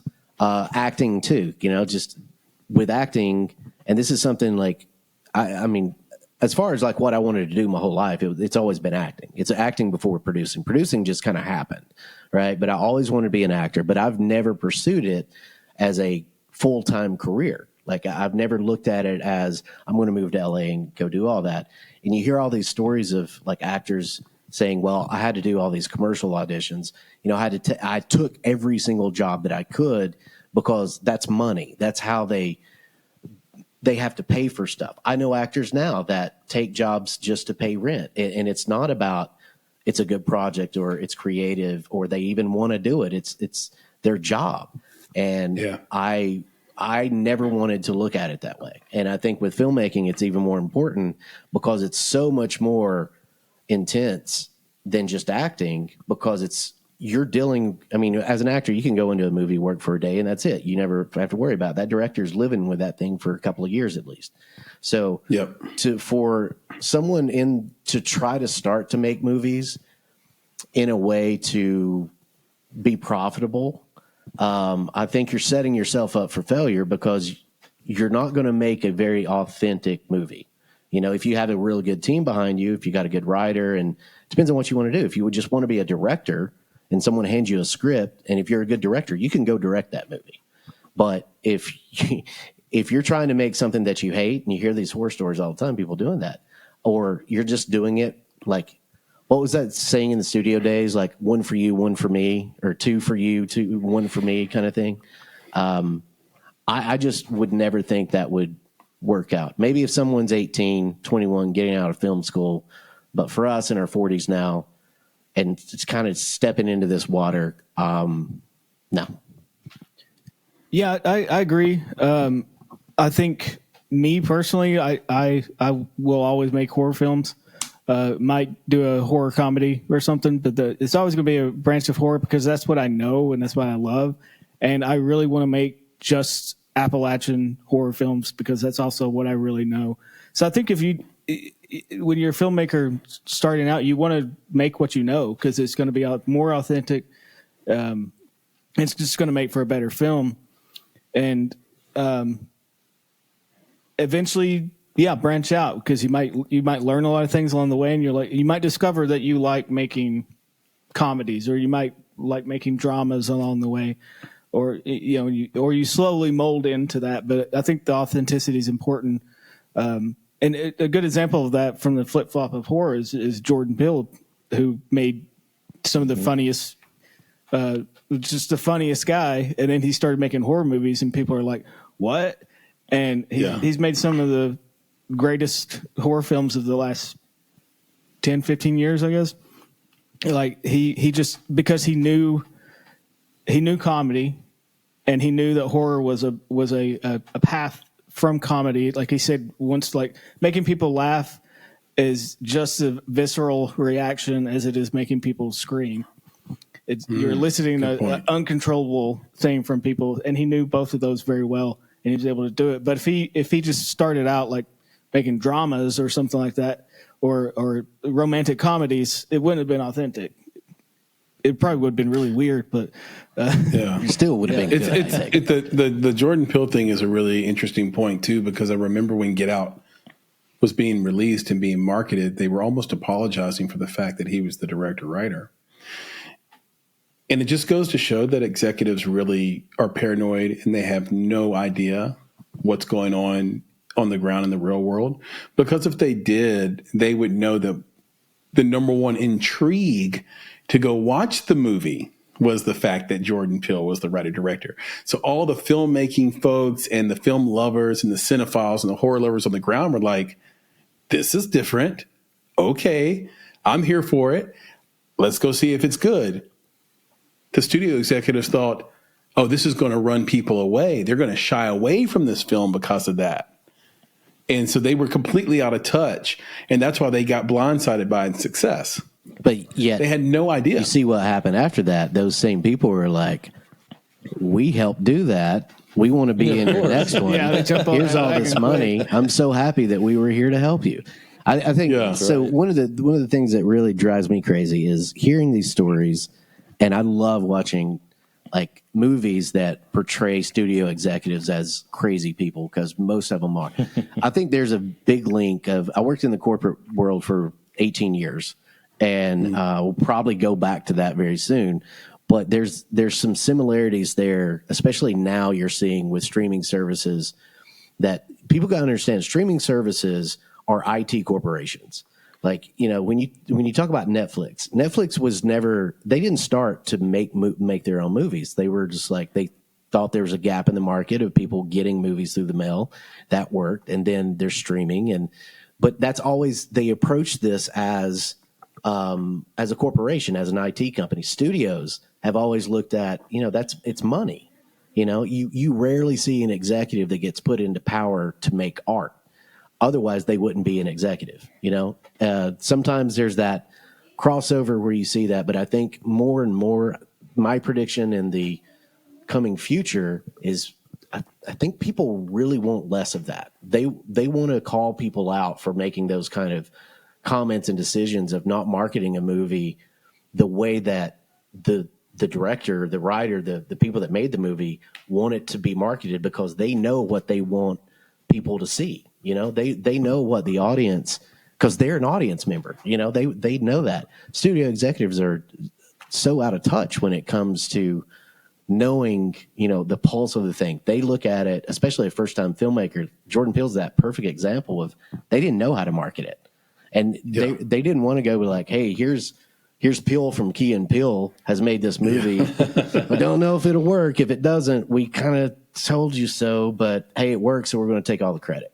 You know, so that's the first time filmmaker stuff. It's all based on, they don't have a script. They don't have a playbook they can pull from of, this person has made money for them already, and they're going to keep doing it. And then M. Night Shyamalan's another example of, first one out of the park, knocked it out of the park with 6 Sense, you know? And then Unbreakable comes out. And I saw, he was on someone's podcast, and he was just talking about this exact same thing about marketing, and how when Unbreakable come out, no one knew how to market it because it's a comic book movie. This is, you know, before Marvel and all of that. And they didn't, when they're putting the trailers out, they're like, they wanted to make it look like 6 Sense, you know, because that's the formula that worked. And when people saw Unbreakable, I was one of those people that I didn't like Unbreakable in the theater because I thought I was getting another 6 Sense. Wasn't my fault, because that's what they told me. That's exactly what a lot of people thought. That's why it ends up being, it's a cult. That's another cult movie right there. Right. Yeah, because you have to go back and watch it without the expectation that was. Exactly. Yeah. And I went back and watched it, and it was a lot better, especially with, you know, the two that came after that, where I mean, I admire M. Night Shyamalan. I love, there's some stuff. After Earth is one of the only movies I've walked out of the theater of. And I didn't even know that was him. I didn't know he did that either. Yeah, it's not good. Just don't put Will and Jake in the same movie and, you know, After Earth. I don't know. They just, anyway, M. Night Shyamalan lost so much money on, or lost the studio support after a couple of flops, that no one was giving him money. No one was getting behind him. And when he made The Visit, I don't know if you guys seen that, that was kind of his way back into a new group of audience members that wasn't there before. He mortgaged his house. Like this guy had made several movies that were profitable, but no one was giving him money. So he had to mortgage his house to make that movie. And he did. Yeah. And it was profitable. And then he's back in it again. You know, it's just like this vicious circle that's run by. And then they use his name, right? And then they used his name. Of course, they're going to use his name to market it.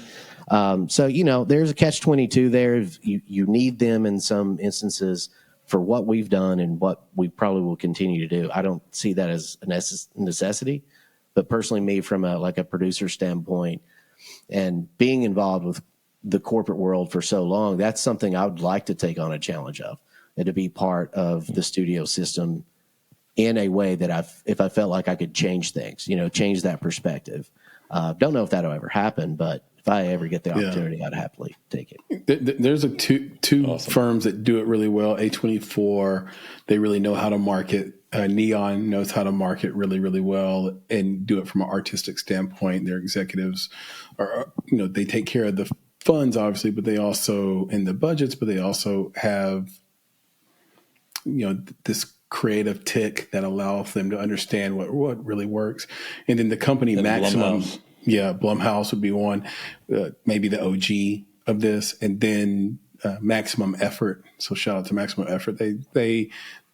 They just get it. They know how to market films. They know how to get your film to pop off. They know how to take out the best elements of your film and make sure everybody sees it. You know, the whole thing about your culture check, Nick, the way you presented it was interesting.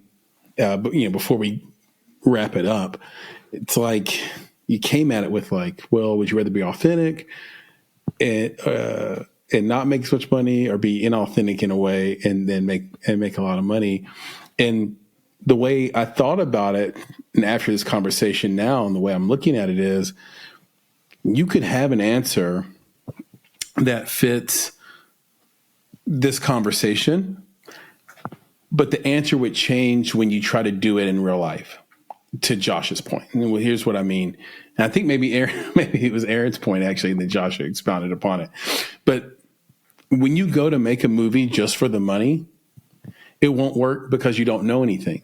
You're not writing what you know. You're not writing what you're good at. So if you went out to just make a horror because horror is what works, your horror is not going to work. And it's one of my biggest pet peeves of found footage. I think earlier in the conversation was mentioned that there are 10,000 found footage films since Blair Witch. Why? Because they're all trying to cash Blair Witch's lottery check. Yeah. Right. And they're terrible. It's sometimes dog shit movies because, and look, we talked about this earlier. If you finish your movie, awesome, because that is so hard. My caveat to that is, if you went into it to ape somebody else, to literally rip off someone else's everything in hopes that the audience would be duped into making you a wealthy person, I don't like that. Yeah. There's That's a lot my of that in exception found to the rule. footage. Yeah. Definitely. Yeah, for sure. And Chess doesn't do that. Jeffrey's Hell doesn't do that. But we know there's a bunch of Blair Witch style movies out there where it's literally like beat for beat. It's kids in the woods. It's everything. And it's like, you insult me. You insult me with this. So if to me, it's not coming out of the nose. Yeah. Then it's not Blair Witch. That's all I got to say. Yeah. And there's all these other movies that try to do that. There's these Paranormal Activity copycats. There's these Napoleon Dynamite copycats. There's all these things, all these films that come out that literally are taking what you're saying in this culture check, which is, okay, let's just do the thing that's the easiest pathway to money. And I've been an artist my entire life, and the only way I've seen people be really successful is by being so in tune with themselves that they make something at the height of their talent. It's as simple as that. Yeah, and that's true with all art. Because there is a copycat. Yeah, well, I was going to say real quick, there is a copycat, Chris, that did a really good job, and like, I think he's done very well for himself. I'll be sure. Because when he copycatted you,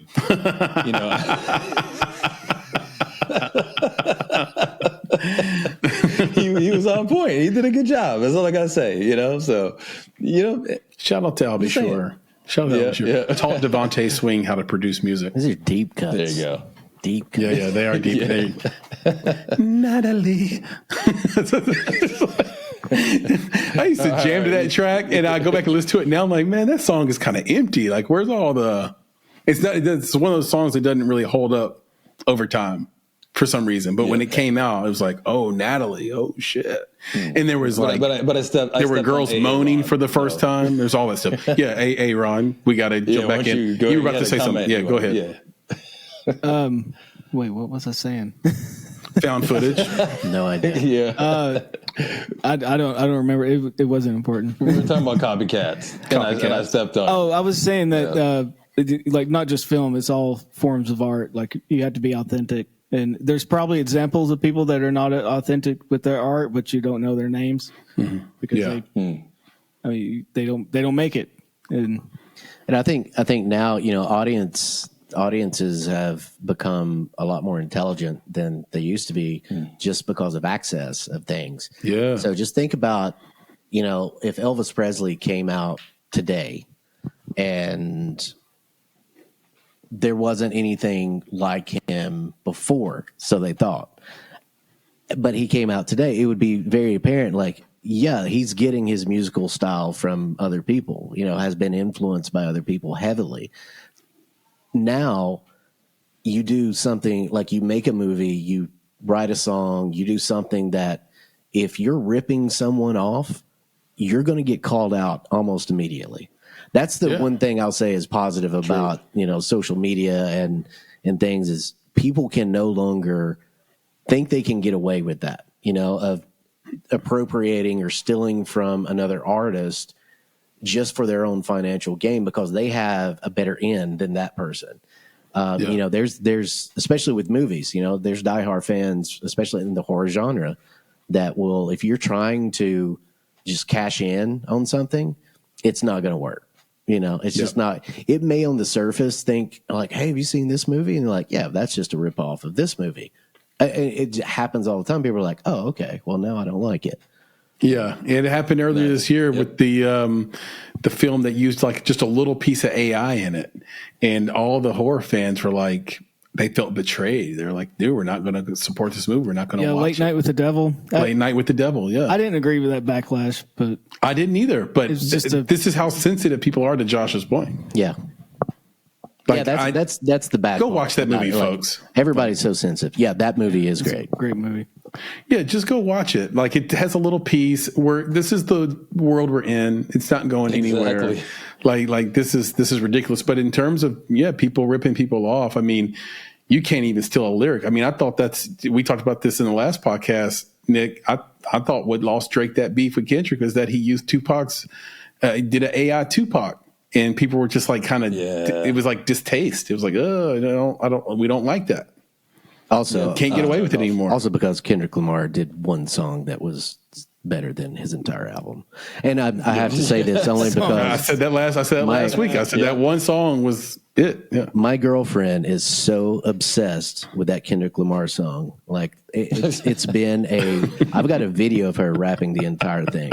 Like, and this is like share. Put that on the end of this podcast. Yeah, she's gonna love it. No context. Yeah, she got really into I didn't know what was going on. She got really into the beef, and she's like, "Did you understand? Like, do you know what the owl is? And he's only doing 18 push-ups in the video. You know why? And I mean, it's deep. So I'm just getting educated. Know all that. Yeah." Yeah, that's going Zapruder film on the beef. So I mean, Nick, I think that the point I'm making is you can say yes to your question, to your culture check, and then when you go to do it in real life, the answer is going to be no. And that's the interesting thing about the culture check. Anyway, gentlemen, this has been fantastic, amazing. Nick, thank you for the culture check. Why don't we end how we always end? By asking our guests, our luminaries here, what does it mean to you to make it? Making it is being happy with the things that I'm making and moving on from those things to make more things. And just a steady progression of making things that make me happy and not looking back, learning from mistakes, and just being better at whatever I'm trying to do, basically. Dope. Love it. Yeah, I mean, I think making it is all of that too. And, I think the older we get, we think about things in our past that we look at as we didn't make it, whatever it may be. We didn't make the best out of that situation. We didn't make the best out of that job. We didn't make the best out of this opportunity. We did something that we regret but at the end of the day, and this is something, the last few years, especially just personally, that I've tried to deal with is, life is short. And I think we're constantly making it by literally making the next step of our lives happen by those past experiences. So of course there's things that people regret, that wish we would have done more of, started things earlier, whatever it may be. But if you're happy where you are today, you would not be there unless you have made that happen by those mistakes, by those, forks in the road that you went the other way, you wouldn't be here. Like, I feel like as a filmmaker, as an actor, if I tried to do this at 18, 25, even 30 years old, it would not be the same as it is today for me. And I would not be looking at it as I'm doing what I love with my friend, with people that I trust. I have no other objective other than making things in that authentic way that will give us that next step to continue to make it. Yeah, that's dope. And that's wonderful. Nick, the thing I love about this question is you always have a chance to make it. So it's okay. To Josh's point, you got regrets, you got missteps, things that didn't go your way. And it could be filmmaking, but it could be any part of your life. Okay. You made a mistake. You still have a chance to correct it. You have a chance to learn from it. You have a chance to do better the next time. And then that is making it. So I love asking this question. I love the responses we get. Gentlemen, where can we find you and the audience, find you guys on social media, on the internet? Where can we watch Jeffrey's Hell? Where can we watch Chest? Give us the deets, as the kids say. For Chest and Jeffrey's Hell, pretty much all the information you need is on ifkyfilms.com. That has like all the socials, we'll have all the updates and news. Jeffrey's Hell's still doing the festival circuit right now, but the plan to release that before the end of the year. Sweet. And all that will be online. But yeah. Yeah, and you can Chess is streaming currently on several platforms, but go check it out on Tubi if you like what Tubi does. Tubi does a lot for independent filmmakers.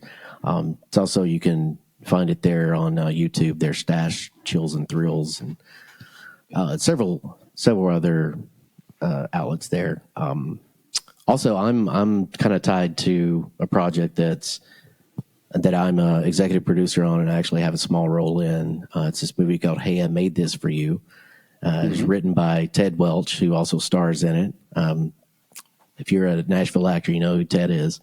It's a very different movie than the horror movies that we're talking about. I don't even want to call it a romantic comedy, but it's one of the most nostalgic pieces of filmmaking. And Chris, I know you were there when we did a little screener for it, but that's going through some festival circuits now, and hopefully that gets some legs in a totally different audience. But that's out there. But Aaron and I are we're working on other stuff, coming up, and Aaron's been talking about this, the next step in this Appalachian horror stuff that we've been talking about for a while, that he's been writing on, and I'm starting to write on, and I think we got a short film maybe coming up too that we want to try out, and things are happening, and it's also getting that cooking time of year in the fall here in Tennessee where things look a little more creepy outside. So we'll capitalize on that. Yeah, well, let me know when you decide to shoot that short film called The Last Black Man in Appalachia. Dude, that'd be awesome. Yes. That's really not a bad idea. See? Not sure if we're the right people to do that, but it's... I think you can make it happen. Yeah. I think you can make it happen. Well done, Nicholas Buggs. Well done. Guys, this is incredible. You heard it from the horse's mouth. For those listening and watching, do go support these guys. Watch it on Tubi if you like to watch Chest on Tubi. If you like to see independent filmmakers succeed and get paid. Shout out to Tubi for supporting independent films the way they do. By the way, is there individual social media handles you guys can provide if they want to reach out to you directly for advice or anything like that? Mine is Freon Irons 409. Okay. On all socials or on Instagram. I don't. Okay, got it. I think I'm on Threads too, but I don't use that often. Facebook is just basically a aggregator of my Instagram, so Instagram's the best best place. Yeah, I mean, as far as the movie stuff goes, we do everything through the the film pages, and I'm not very active on social medias, but as far as Instagram goes, that's probably the closest thing I have linked to filmmaking stuff, and it's J Crow, the one you know. One of my favorait handles. It's all dots in between, right? Yeah, there's dots. It's J Crow dot the CRO. dots. Yeah, A lot of dots. yeah. If you can find it. We might have to have editor Kate throw that up here at the end so that people can actually visually see that. But Jake Crow, when you know, on Instagram. And say yours again, Aaron. Freon Irons 409. Freon Irons 409. Perfect. Gentlemen, this has been a blast. For those out there that are looking to discover more about what we are up to at the Make It Podcast, you can find everything and more at themakeitpodcast.com. We also have incredible gear at Cotton Bureau. So go to cottonbureau.com and search for the Make It Podcast. We have an incredible store there. Plush t-shirts, long sleeve and short sleeve, incredible hoodies and hats. So definitely go check that out. It has our custom logos on there, and there'll be more to come in that regard. If you go to our website, you can sign up for our newsletter, Indie Insights. It comes out every 2 Fridays, and that is really easy. You just go to bonsai.film/subscribe and put in your email address. It's completely free, and you will get the very next newsletter then and there. Pretty awesome stuff indeed. If you want to reach out to Nick and ask him any questions about what's under the bill of his hat, you can email him at nick@bonsai.film. And if you want to reach out to me, I am on X. You can just search for Chris Barkley, and I will come right up. X, formerly Twitter, of course. And if Chris Barkley doesn't work for some reason, which it will, you can also find me at my handle, Flame in Your Heart, and your is spelled UR. So Flame in UR Heart. And with that, Nick, can you please leave us with the credo? Of course. And thank you again to everyone on this podcast tonight. Gentlemen, we appreciate you. We appreciate PB. We appreciate intern Sam for doing what they do. And with that, I will say to our friends, our family, our fans, our fellow filmmakers out there, be better, be creative, be engaged. And thank you for listening. Nick, Aaron, Josh, talk to you guys soon. Thanks a lot. Hey, guys. Thanks, guys. All right. you. Peace. Love you, PB. Later. Bye, Sam. Peace.